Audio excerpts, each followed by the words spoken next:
આજે હું તમારી સામે કોઈ મોટી વાત કરવા નથી આવ્યો. હું તો બસ એ યાદ કરાવવા આવ્યો છું જે તમે પહેલેથી જાણો છો. તમારી અંદર રહેલી અદ્ભુત શક્તિ. શું તમને ક્યારેક એવો વિચાર આવ્યો છે, હું આ કરી શકીશ કે નહીં, કે પછી લોકો શું વિચારશે?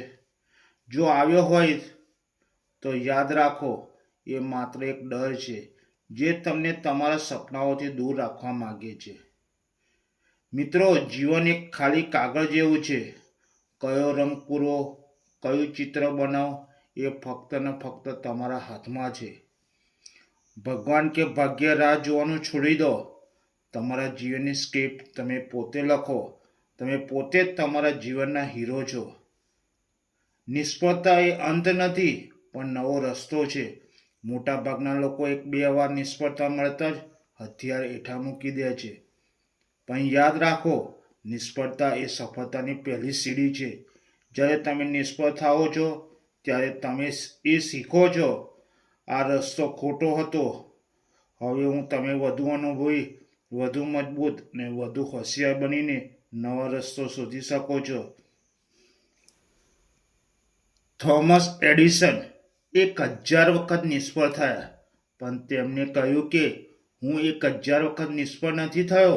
મેં તો એવા 1000 રસ્તા શોધી કાઢ્યા જે કામ નથી કરતા. તો ડરવાનું બંધ કરો ને ફરી એકવાર પ્રયત્ન કરો.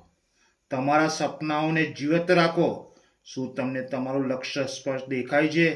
જો હા, તો તમારી જાતને પૂછો કે લક્ષ્ય સુધી પહોંચવા માટે તમે આજે શું કર્યું, કાલે શું કરશો? માત્ર વિચારવાથી કશું નહીં થાય. નાના પગલાં ભરો, પણ નિયમિત ભરો.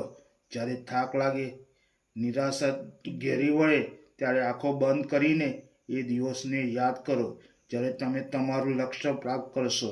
એ ખુશી, એ ગૌરવ, એ સંતોષ, બસ એ જ લાગણી તમને ઊભા થવાની અને આગળ વધવાની શક્તિ આપશે. હવે સમય છે, ઉઠો અને દોડો. યાદ રાખો, તમે જે કંઈ પણ કરવા સક્ષમ છો તે બધું જ તમારા મનની અંદર છુપાયેલું છે. નકારાત્મકતા દૂર કરો, બહાના બનાવવાનું બંધ કરો, અને સૌથી મહત્વનું, તમારી જાત પર વિશ્વાસ રાખો. તમે અનમોલ છો, તમે શક્તિશાળી છો, તમે તમારા સપનાઓને સાકાર કરી શકો છો. આજે અહીંથી એક સંકલ્પ લો કે હવે હું રાહ નહીં જોઉં, હું શરૂઆત કરીશ. તમારા જીવનને એક માસ્ટરપીસ બનાવો. તમારો દિવસ શુભ રહે. જય શ્રી સ્વામિનારાયણ. જય શ્રી કૃષ્ણ.